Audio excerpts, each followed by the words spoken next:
And now I would like to invite Dr. Joydeep Rishi. Please join us.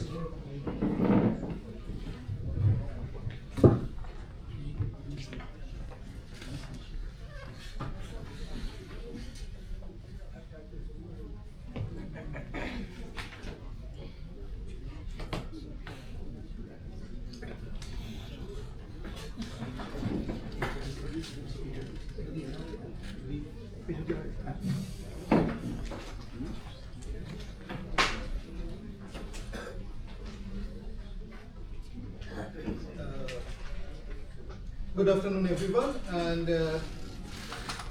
we are probably running a bit short of time, and so I will be rushing through it to some extent. I don't think my work exactly falls into the pictorial category, but there is no category for theory, and naturally, sir had to place it here. Yesterday, we heard about integration and sharing of photographs from the first illuminating lecture by Simon Hill, and I will be carrying my dialogue from there. However, where the first lecture was capturing entire photography in its entirety, I actually limit myself to photographs of crisis, and particularly I look at how memory is now being shaped by these photographs. Yes, sir. So we live in an era where crisis, be they wars, pandemics, or natural disasters, they are no longer just events we read about in history books. Instead, they have become real-life, real-time visual spectacles that reach us instantly, no matter where we are in the world. And my presentation today is titled, What Goes Viral, What Endures? Crisis, Photography, and Digital Post-Memory. Now this explores how these viral images are fundamentally changing the way we remember our collective history.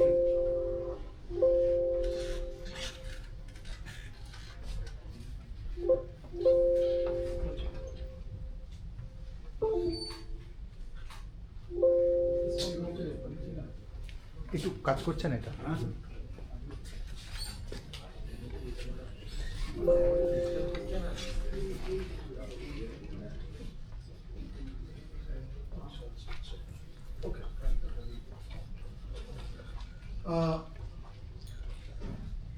To begin with, we must understand how there has been a massive shift in how humanity remembers things.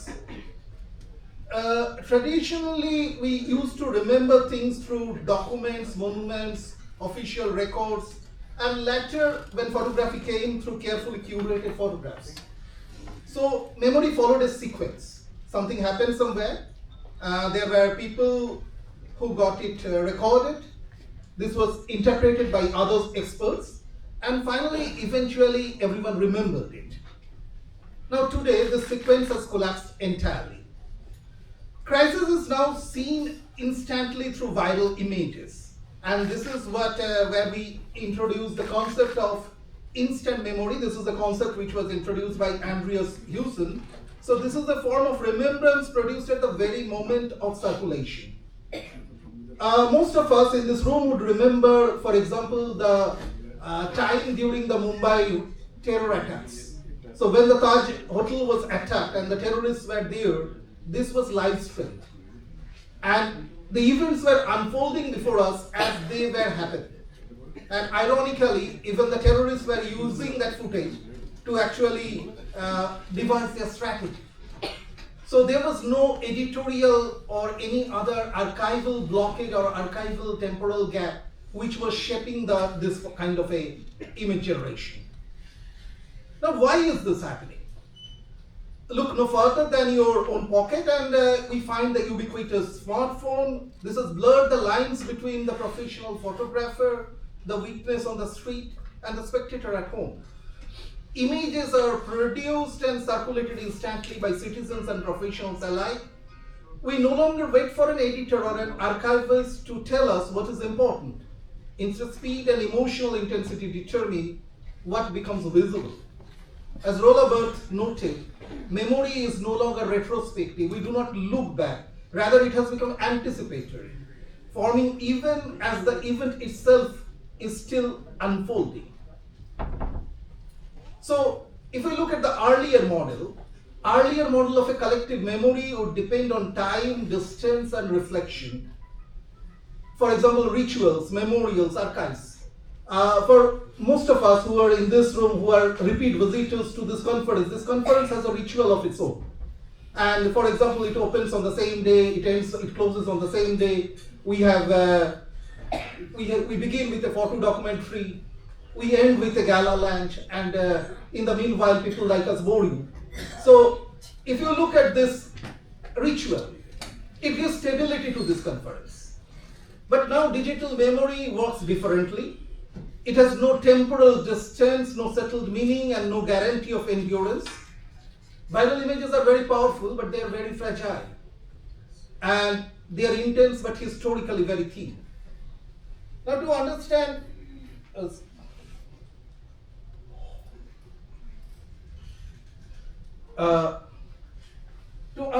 all this, I propose an interdisciplinary theoretical framework that integrates memory studies, photographic theory, and visual culture. And for this, I have taken three major thinkers: Maurice Olwachs, Rolla Barthes, and Susan Sontag.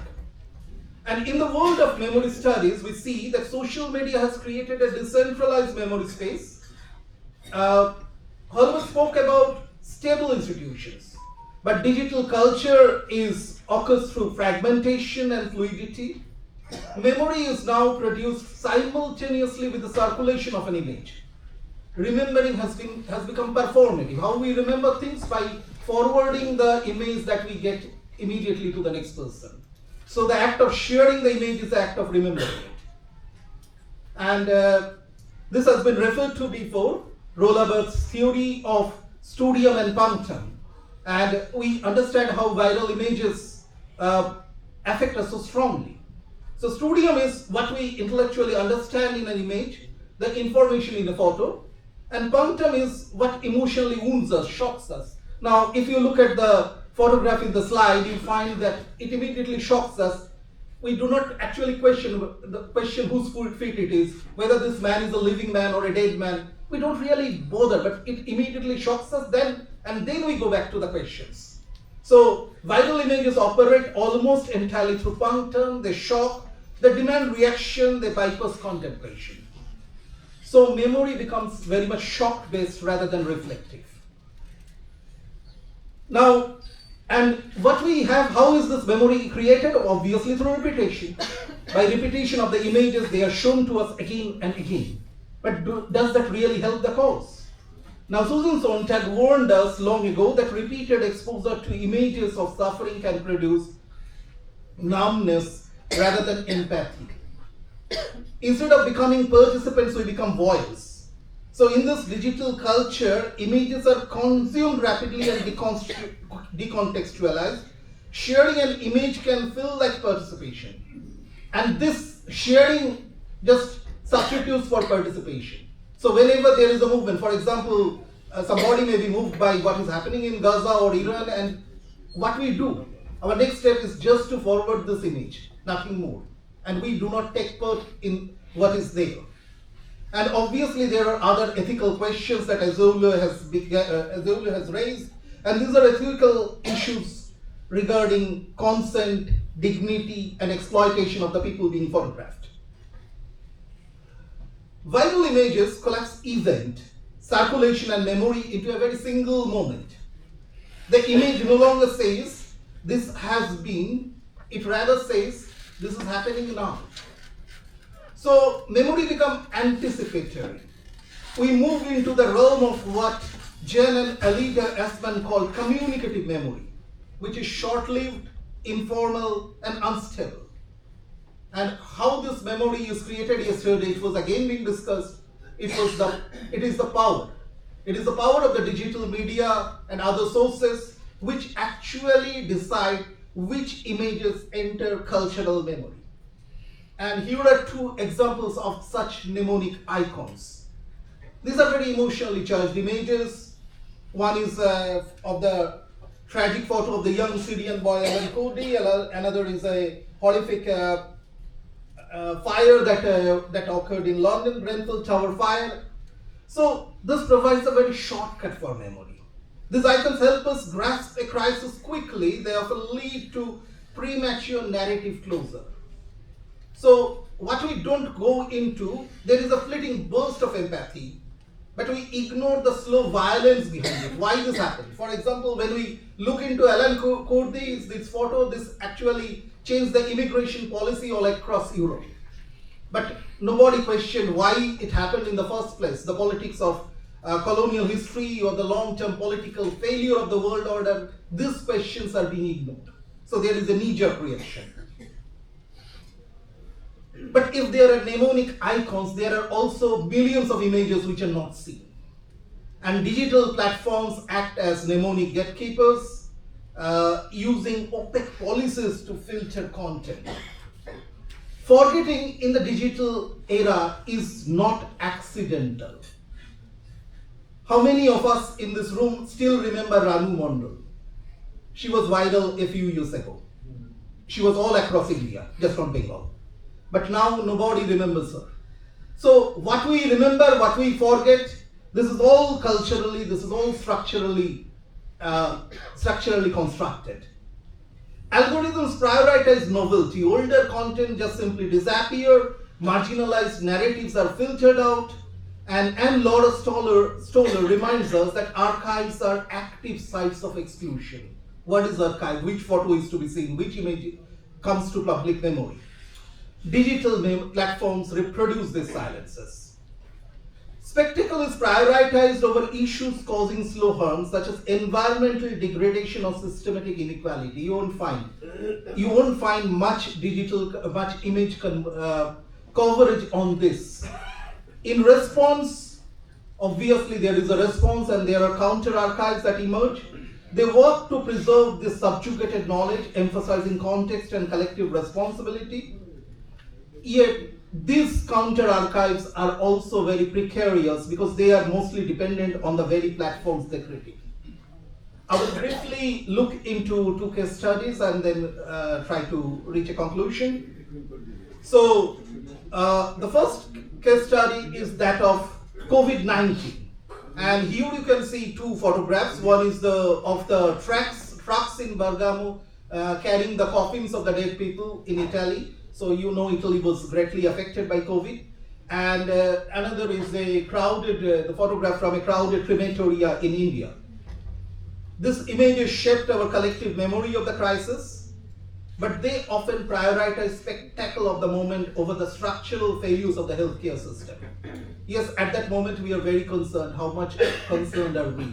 Are the nations really ready for the next pandemic? Is the media, are the images actually forcing us to look at that way? Probably not. The next case study is again a very famous image. It's an image of George Floyd, who was you can see the police officer who is pressing him with his knee, and Floyd died because of that. So this became a worldwide symbol of racial injustice. The image enabled what we call mediated witnessing, allowing the whole world to engage morally with this tragedy. Yet there is a tension here. While it generates empathy, it can also limit the discourse to the spectacle itself, perpetuating trauma and sometimes obscuring the structural causes, just like the earlier incident. And finally, viral images, they serve as mnemonic stand-ins for history, shaping what Marian Hirsch calls post-memory. Post-memory is the memory we inherit of events we did not experience personally. For example, the younger members in this room, they would know about the Twin Towers tragedy through the photographs, through the viral photographs that they have seen. But we do not remember, the people who come to see about these images at later date, who did not experience it firsthand, would not really understand the immensity of the terrorist activities in those days, would not understand how life changed after that, how the security drills all across the world has increased after that, how we have we have actually given away, bartered our privacy for the sake of security and all these questions. So these questions actually remain unanswered. So this is an affective transmission where emotions often outlast our actual understanding of the facts. While platforms prioritize these emotions, the slow processes of recovery and resistance consequences often remain invisible. And I have a 4-point conclusion. Firstly, viral crisis images create a memory that is incredibly powerful, yes, but they are also deeply unstable.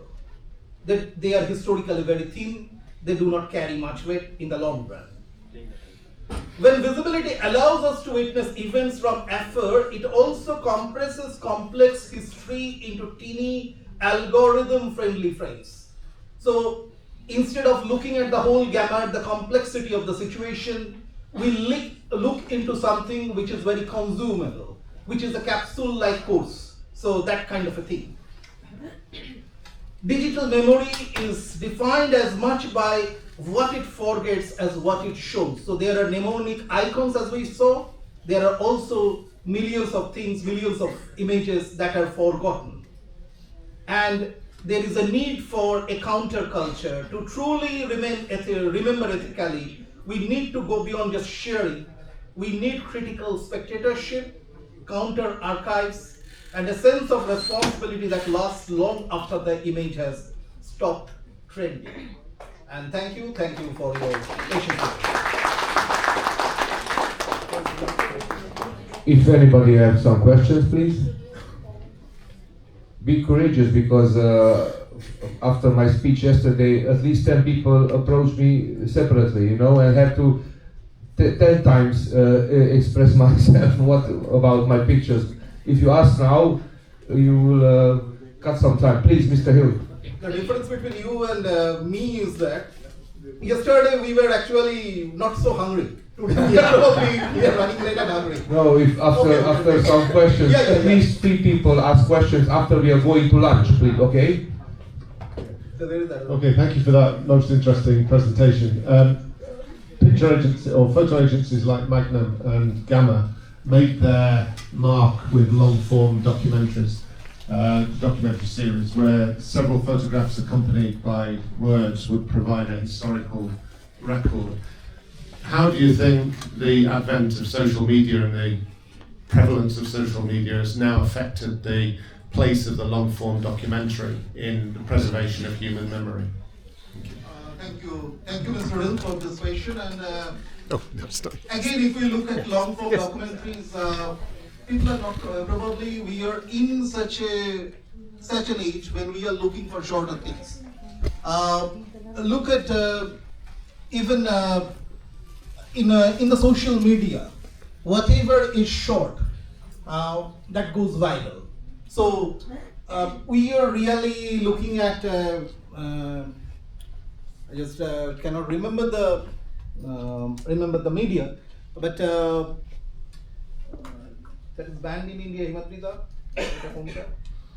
যেটা band হয়ে গেল ইন্ডিয়াতে, আমরা band করলাম Chinese দিয়ে TikTok. Thank you. For example, the TikTok videos. So these things have become much more popular. The shorter versions of YouTube videos, these are much more popular. So probably we are entering into an age, and post-COVID era, we were discussing it yesterday also. So post-COVID era, I believe that we really do not have have this tenacity to look into something from a deeper perspective. We are really looking at short-term things.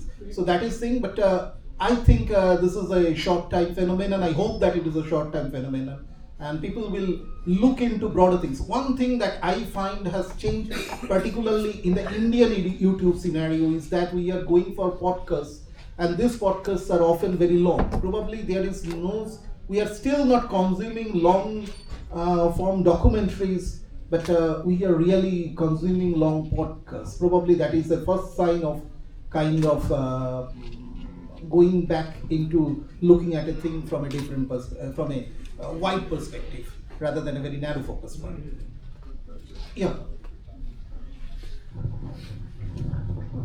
But I suppose an extension to that is that with TikTok and such like, and the loss of long-form documentary, we're losing the ability to be able to rely on the media, because in the past, publications like Time, National Geographic, broadcasters like CBN and BBC would all have their production or editorial guidelines and would satisfy themselves with the integrity of the story. Now we're in an unregulated news environment where the social media doesn't regulate, other than by the algorithms from the great masters of social media that own Facebook and TikTok and what have you. So, agreeing with everything you say, there's perhaps another extension that should be discussed, which is the deregulation of media. Exactly. And what is happening is that, as you pointed out, that because the social media is so unregulated, and the regulated media is now also in direct competition with the social media. Who brings the news first? Now the problem is that something happens. For example, if we look at the Pahalgam incident that happened, the attack that happened. Now this was someone's who is not a journalist, who is a ordinary spectator there. We have very grainy images of the situation because it is an amateur person who is just shooting what was happening. So also the media is now, and the amount of false alarms that we get in mainstream media and very reputed media has also increased, I think, because of this, because they are at a disadvantage vis-a-vis all these people who are in the social media, because in social media, which is absolutely unregulated, you can say what you like, and the people in the mainstream media are really competing with them. So that is a scenario which is not very promising, I guess. Thank you very much. I think this will be a very interesting. What we have? Okay, please, Mr. Amitabh. A wonderful presentation, congratulations. I have two questions. One is two pictures you have used in the presentation. One is the famous one from the Vietnam, and another is the more recent pictures of the kid in the Spanish shores. Now both two pictures are from two different era. Now this particular picture of the kid in Vietnam, napalm bomb and all, that has a huge impact on the anti-war movement, even in the USA itself. And if we come to today's era of social media, the Spanish kid, the kid in the Spanish shores, that also, you also said, it influenced the immigration policy, at least temporarily, of Europe. My question is, what is the qualitative difference between these two? That is question number one. Question number two, yes, today what we see, what we read, what we hear is basically driven by algorithms, divided and decided by the big houses. But in the earlier era, what we used to see, used to listen, used to read, wasn't it decided by the big industries who were running the newspapers and the media? So here also my second question is, what is the qualitative difference? Thank you. Thank you for a very pertinent question. And if we look at the two images, now one thing that would answer, actually, if I could cite the source of the image that I took, the Syrian boy, Alan Kurdi, that picture, if I can say. That picture I have taken from a source which actually the news coverage is that Europe is now kind of trying to, this is just 1 year after the initial picture was taken. So at this moment, Europe is trying to regulate the immigration. So even if this was happening, obviously we know that after the gates were let loose to some extent, and much of it was symbolical except for a few countries. After the gates for the refugees were let loose, we find there is immediately a backlash. So this image has a very, very, I would say, limited memory, even if it is a very cultural icon. So that differentiates, and obviously the Vietnam, we all know this image, the lasting effect it had. This is number one. And so for your second question is that obviously both the images are covered by there is a regulation and there is a kind of a power game that we can speak about. Now, what is different here?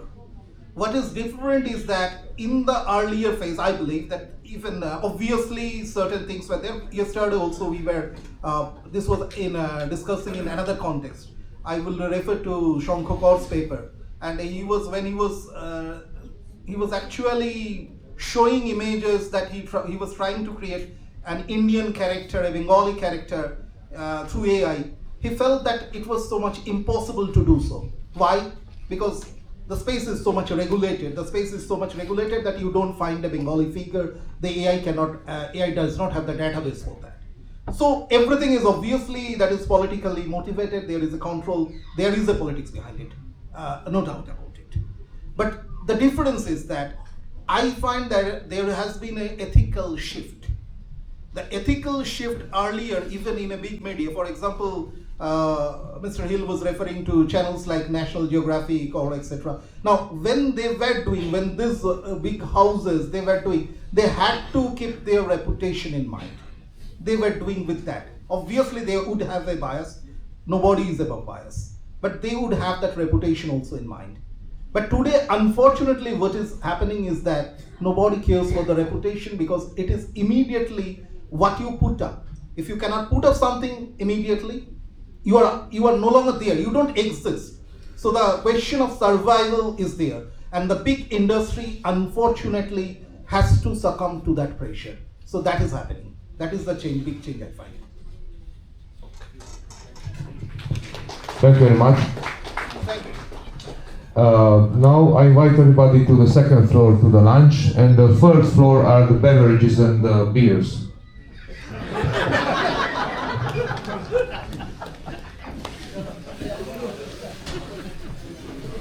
And fourth floor are the dancing girls.